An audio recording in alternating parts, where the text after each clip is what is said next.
কিছুই থেমে থাকবে না, সব চলবে, আগের মতো থাকবেন না আপনি। এজন্য শাহাদাত ফয়সাল ওনার ফেসবুকে সর্বশেষে লিখে দিয়েছিল, আমি হীন দুনিয়া, মানে এমন দুনিয়া যেটাতে আমি নাই, সব চলে, সকাল গড়িয়ে বিকেল হয়, শীত শেষে গ্রীষ্ম আসে, দিন শেষে রাত নামে, সব চলে, নাই শুধু আমি। চিল্লায় বলেন ঠিক কিনা? তো এজন্য এগুলি একটু ভাবেন। অনেক ব্যস্ত আমরা, এই দুনিয়ার পুরো জীবনটা এটা হচ্ছে লালসাময় একটা জীবন, লোভ, মরিচিকা, মায়াজাল। এই মায়াজালে আমরা আটকে আছি, ফলে মৃত্যুর কথা আমরা ভুলে গিয়েছি, পাগলের মতো ছুটছি। আরো টাকা লাগবে, আরো খ্যাতি লাগবে, আরো যশ লাগবে, আরো দাপট লাগবে আমার। এত টাকা দিয়ে কি হবে? এত সম্পদ দিয়ে কি হবে? এত ব্যস্ততা দিয়ে কি হবে তোমার? স্টপ, থামুন, অনেক হয়েছে। আম্মা থামুন, take a rest, take a breath and think about death. Think that you have to go back to your Lord. একটু বসেন না, একটু ভাবেন যে আমাকে চলে যেতে হবে, চলে যেতে হবে। এই কোলাহল, এই ব্যস্ততা, এগুলো থাকবে, থাকবো না আমি। সাইয়েদনা ওমর ফারুক বলেছেন, মুতু ক্বাবলা আন তামুতু, মরার আগে একবার মরো। হাসিবু ক্বাবলা আন তুহাসাবু আলাইকুম, তোমার হিসাব নেওয়ার আগে তুমি একবার নিজের হিসাবটা করো না। কাগজ বের করে একটু লিখো না, কি কি ভালো কাজ করছিলা, যেগুলো দিয়ে নাজাতের ওয়াসিলা হতে পারে, 1 2 3, আর কি কি আকাম কুকাম করছো দেখো না, লিখে দেখো তোমার অবস্থাটা কি। মরার আগে একবার মরো। মরার আগে খাটের মধ্যে শুয়ে শটান করে চোখ বন্ধ করে একবার মরার ভান করে দেখেন কেমন লাগে। চোখটা বন্ধ করেন আর ভাবেন আপনি নাই, কি কি হতে পারে ভাবেন। আপনার ছেলে মেয়েরা কান্না জুড়ে দিবে, আপনার প্রাণের স্ত্রী বিলাপ শুরু করে দিবে, বন্ধু বান্ধবের চিৎকার আর মাতম, স্থানীয় এলাকার মসজিদে ঘোষণা, অমুক এলাকার নিবাসী অমুক ভাই অমুকের ছেলে অমুক দুনিয়ায় নাই। সব আত্মীয়রা চলে আসবে, ফেসবুকে স্ট্যাটাস দেয়া হবে, সবাই সবাইকে জানাবে বিকাল 4টায় অমুক হাই স্কুল ময়দানে আপনার জানাজা। ছুটে আসবে, সবাই ছুটে আসবে আপনাকে শেষ বিদায় দিতে, গুড বাই জানানোর জন্য, আল ওয়াদা, বিদায় জানাতে আসবে সবাই। 4 তাকবীর দিয়ে আপনার জানাজা হবে, অশ্রুসিক্ত জানাজায় আপনার বিদায় হবে। কাঠের খাটিয়ার মধ্যে করে কাঁধে তুলে আপনারে কবরে নেওয়া হবে, আগে থেকে খুঁড়ে রাখা কবরটার মধ্যে আপনারে বিছিয়ে দেয়া হবে, বাঁশের কচি দিয়ে তার উপরে মাটির চাপা দিয়ে সব চলে যাবে। ভাবেন না একবার চোখ বন্ধ করে, this is the circle of life, this is the nature of life. এটা সবার হবে, আমার হবে, আপনার হবে। এত মায়া, এত ভালোবাসা কই যাবে? কেউ থাকবে না, সবাই আপনার অন্ধকার কবরে রেখে দিয়ে চলে আসবে। উপরে বাঁশের কঞ্চি, তার উপরে মাটির চাপা, অন্ধকার আর অন্ধকার। এই অন্ধকার যেন শেষ হতে চায় না, শুধুই অন্ধকার, ঠিক কিনা? এজন্য আমাদের চলে যেতে হবে। দাদা গেল, চাচা গেল, মামা গেল, আমাদেরকেও যেতে হবে, জোরে কোন ঠিক কিনা? শৈশব, কৈশোর, যৌবন, প্রৌঢ়ত্ব। আগে ছিলেন সিঙ্গেল, বিয়ে করে হয়ে গেলেন ডবল। এরপরে আল্লাহ আপনাকে একটা মেয়ে দিল, এরপরে মেয়েকে বিয়ে দিয়ে শ্বশুর হলেন, এরপরে ওই মেয়ের ঘরে সন্তান হতে নানা হলেন। আর কতদিন? অনেক দিন হলো তো, অনেক লম্বা সময় পেয়েছেন আপনি। Think about that. এবার যাওয়ার কথা ভাবেন, আখিরাতের সামানের কথা ভাবেন, ফিরে যেতে হবে। কি শক্তিশালী যুবক, বার্ধক্য চলে আসলে লাঠি ছাড়া চলতে পারে না। কুচকুচে কালো দাড়ি সাদা হয়ে যায়, দাড়ির শুভ্রতা, বয়সের ভার, রং ধরা যৌবন জং ধরে শেষ, ঠিক কিনা? This is the circle of life. যুবক ভাইয়েরা, এটাই জীবন, চলে যেতে হবে, কেউ থাকতে পারবে না, ঠিক কিনা? এটা রিমাইন্ডার আল্লাহ এই সূরার ভেতরে দিয়েছেন যে তোমাদেরকে ফিরে যেতে হবে। এই লোভ লালসা ছেড়ে দাও। রব্বুল আলামিন বলেন, আলহাকুমুত তাকাসুরু হাত্তা যুরতুমুল মাকাবির। ও গোলাম, দুনিয়ার সম্পদ, লোভ লালসা তোদেরকে পাগল বানিয়ে দিয়েছে। এই লোভ পাগলামি কোনোদিন তোদের থামবে না যতদিন না তোরা কবরে ঢুকবি, ঠিক কিনা? কার কথা? আল্লাহ বললেন, দুনিয়ার সম্পদ আর লোভ আর মোহে তোমরা গাফেল হয়ে গিয়েছো। আখিরাতের কথা বেমালুম তোমরা ভুলে গিয়েছো, কিন্তু আখিরাতে তোমাদের যেতেই হবে, কবরের বাড়িতে তোমাদের ঢুকতেই হবে, ঠিক কিনা? যেতেই হবে, আমরা ভুলে যাই। আলহাকুমুত তাকাসুর, অতিরিক্ত পাওয়ার লোভ, বেশি বেশি খাওয়ার লোভ, বেশি বেশি জমানোর লোভ মানুষকে গাফেল বানিয়ে দিয়েছে। এটা মানুষের স্বভাব, আরো চাই আরো চাই, এই স্বভাবটা আছে না নাই? দেখবেন ছোট বাচ্চারা মসজিদে দোয়া অনুষ্ঠান শেষে জিলাপি দেয় না? বড়ুয়া কৃষ্ণপুর কি দেয়? আগে বাতাসা দিত না, এখন কি দেয়? জিলাপি দেয়, মিষ্টি দেয়। তো মসজিদের 2-3 গেট থেকে যদি দেয়, ছোট বাচ্চারা দেখবেন এদিক দিয়ে কয়েকটা নিয়ে আবার ওই গেটে লাইন ধরে। ওর হাত হলো ছোট হাত, ওর হাত ভর্তি জিলাপি, আর নেওয়ার জায়গা নেই, এরপর আরেক জায়গায় লাইন ধরছে। আরো লাগবে, আরো লাগবে, এই আরো আরো আরো চাই, এই স্বভাবটাই মানুষকে কুড়ে কুড়ে শেষ করে দিয়েছে। এত লাগবে কেন তোমার? চাহিদার কোনো শেষ নাই, unlimited demand of human being. যার আছে বেশি তার চাই বেশি। ওয়ালা তানজুর মান হুয়া আ'লা মিন, তোমার চেয়ে যে ভালো আছে ওর দিকে তাকায়ও না, তোমার চেয়ে যে খারাপ অবস্থানে আছে ওর দিকে তাকাও। ইসলাম অনেকে সম্পদ লাগবে কিন্তু সম্পদের পাহাড় লাগবে না, ঠিক কি না? অল্প খান, অল্প পড়েন, অল্প জামান, অল্পের ভেতরে বরকত ঢুকাইয়া দিছে কে? দেখবেন যাদের সম্পদ অল্প তারা সুখী বেশি। জরিপে এটা দেখা গিয়েছে, অনেক সার্ভেতে এটা এসেছে, যারা সম্পদশালী এরা দুঃখী বেশি, এদের দুঃখ বেশি, টেনশন বেশি। খুব স্বাভাবিক, টাকা যার বেশি রোগ তার বেশি, টাকা যার বেশি টেনশন তার বেশি, টাকা যার বেশি ঘরে শান্তি তার কম। আছে না নাই? ঘরের ভেতরে অশান্তি, ছেলে কথা শোনে না, ছেলে টানে গাঞ্জা, মেয়ে করে পরকিয়া। আছে না নাই? স্ত্রী কথা শোনে না, ভালোবাসা নাই, ঘরটা জাহান্নামের টুকরা। রোগ বালাই, এক একটা হসপিটাল বিল পরিশোধ করতে মাসে 5 লাখ 10 লাখ। আছে না নাই? কিছু খেতে পারে না, ডাক্তার একেবারে ডায়েট মেনু বেঁধে দিয়েছে। ডায়েট, ভেরি ডায়েট মেনু, এটা এটা এটা এটা কিছুই খাবেন না, শুধু গরু খাবেন না, খাসি খাবেন না, চিংড়ি খাবেন না, খালি ঘাস খাবেন। ইচ্ছে মতো ঘাস খাবেন, মানে ঘাস জাতীয় যত আইটেম আছে সব খাবেন। শাক খাবেন, সবজি খাবেন, সালাদ খাবেন। গরু, চিংড়ি, মুরগি, গোশত, ইলিশ কিছু খেতে পারে না।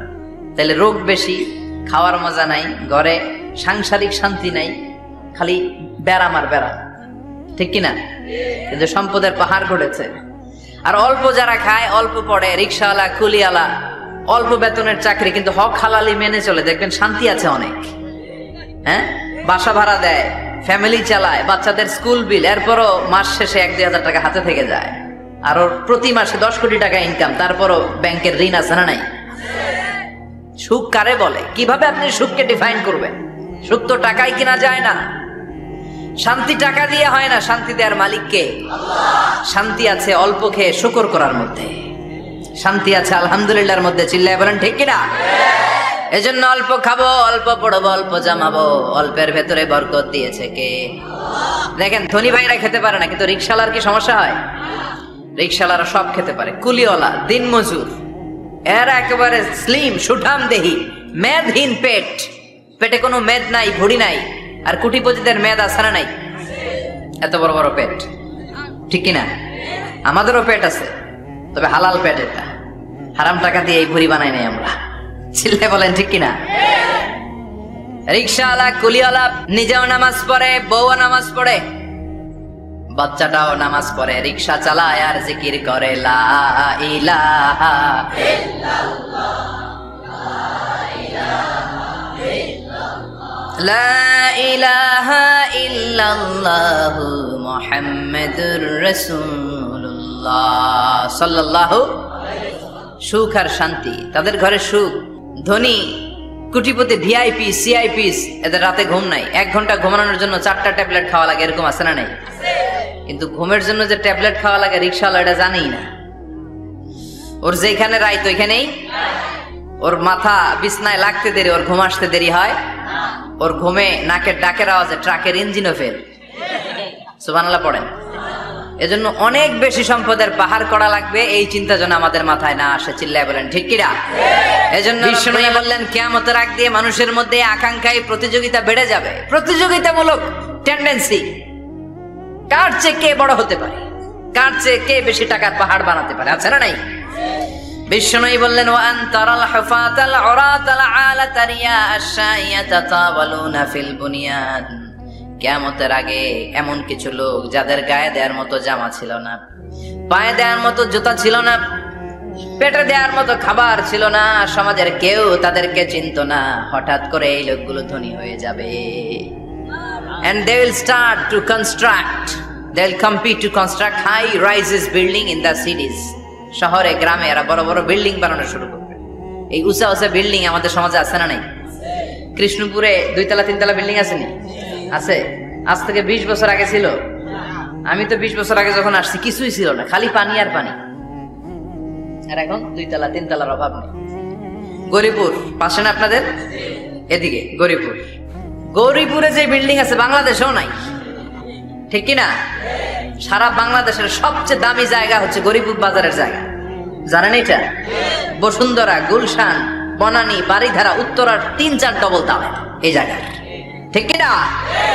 বিল্ডিং এর পর বিল্ডিং। আমি যখন ঢাকা যাই দেখি গরিপুর আসতেছে, মানে গরিপুরের বিল্ডিং আর শহরগুলো আস্তে আস্তে হাইওয়ের পাশাপাশি চলে আসতেছে।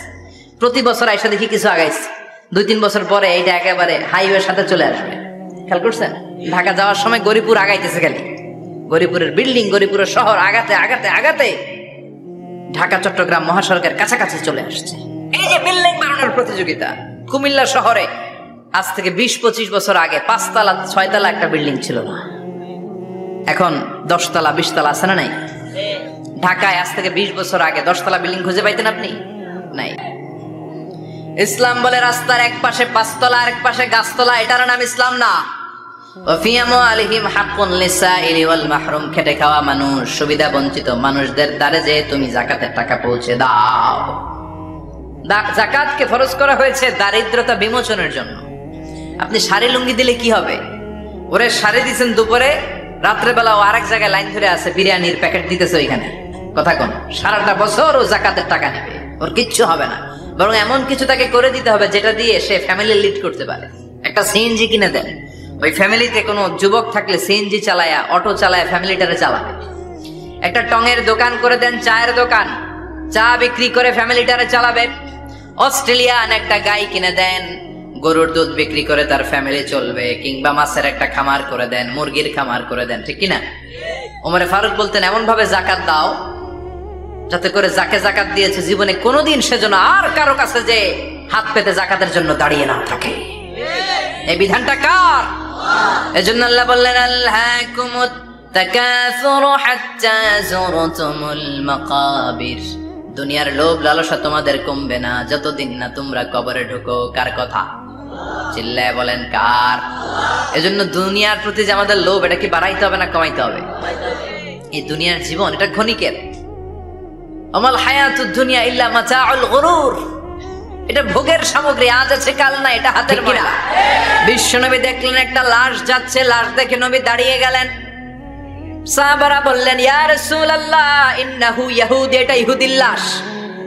দাঁড়ালেন কেন? বসেন। বিশ্বনবী বললেন আওয়ালাইসাত নাফসান, এটা কি মানুষ না? এটা হোক না ইহুদি, হোক খ্রিস্টান, হোক নাস্তিক, এটা তো মানুষ। আমি তো মানুষকে সম্মান দিয়েছি। I have dignified the status of the Sans of Adam. আমি বনি আদমের সম্মানকে বাড়িয়ে দিয়েছি। সবার উপরে মানুষ সত্য, তাহার উপরে নাই। এজন্য কবরকে সিকিউরিটি দিতে হবে, কিন্তু গম্বুজ বানানো যাবে? লাল সালু দেয়া যাবে? মাজারে আগরবাতি দেয়া যাবে? মোমবাতি, মশারি, অনেক মাজারের উপরে লম্বা মশারি টাঙানো আছে না নাই? ওর বাবারে মশাই কামড়ায়, কত বড় ডাকা। তো মশাই যদি নিচ থেকে তাড়াইতে না পারে, ও তোমারে কি করবে? কথা বলেন। মশা তাড়াতে পারে না নিজের গা থেকে, তোমারে কি বাঁচাবে?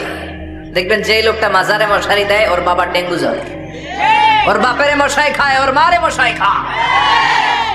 গোটা বিশ্বের সবগুলো আল্লাহর ওলি যদি একটা গ্লাসের পানিতে ফু দেয়, আর আপনার মা যদি আপনার মাথার মধ্যে হাত বুলিয়ে দেয়, আপনার মা যদি আপনার বুকে একটা ফু দিয়ে দেয়, সব পীর সাহেব একদিকে, মায়ের দোয়া আর একদিকে। মায়ের দোয়া মুহূর্তে আল্লাহর আরশে পৌঁছে যাবে। এজন্য বিশ্বনবী বলতেন সালাসু দাওয়াতিন মুস্তাজাবা, 3টা দোয়া আল্লাহ কবুল ফিরিয়ে দেন না। 1 নম্বরে হচ্ছে দাওয়াতুল মুসাফির, সফর অবস্থায় দোয়া করলে কবুল করে কে? আল্লাহ। 2 নম্বরে দাওয়াতুল মাজলুম, অত্যাচারিত ব্যক্তির দোয়া কবুল করে কে? 3 নম্বরে দাওয়াতুল ওয়ালিদাইনি লিওয়ালাদিহি, মা বাবা যখন হাত তুলে ছেলে মেয়েদের জন্য আল্লাহর কাছে দোয়া করে, ওই দোয়াটাও কবুল করে কে? আল্লাহ। মাজারে মশারি দিবেন? লাল সালু দিবেন? আগরবাতি, মোমবাতি, কোন মানত? মাজারে মানত করা যায় না। ইন্নী নাযারতু লিররহমানি সাওমা, মানত করতে হয় রহমানের নামে। মানত হবে একজনের নামে। চিল্লায় বলেন তিনি কে? আল্লাহ। এজন্য মাজারে কিছু দেয়া যাবে না। এই ভণ্ডামি গোটা বাংলাদেশ ব্যাপী। আমরা বলে যাচ্ছি যতটুকু শুধরানোর শুধরাবে। হেদায়েত দেওয়ার মালিক একজন, চিল্লায় বলেন তিনি কে? অনেক পীর আছে এরকম ভণ্ড পীর, সারা বছরে নাকি একবারও গোসল করে না, 365 দিনে ওর গোসলের রুটিন একদিন, আর ওই একদিনের গোসলের পানি মুরিদরা সব খাইয়া শেষ করে ফেলায়। নাউজুবিল্লাহ কইবেন না? এগুলোর সাথে আমাদের কোনো সম্পর্ক নাই। ইসলাম হচ্ছে সহজ। আদ-দীনু ইউসরুন লা উসরা ফি। আদ-দীনু ইউসর, দিন সহজ।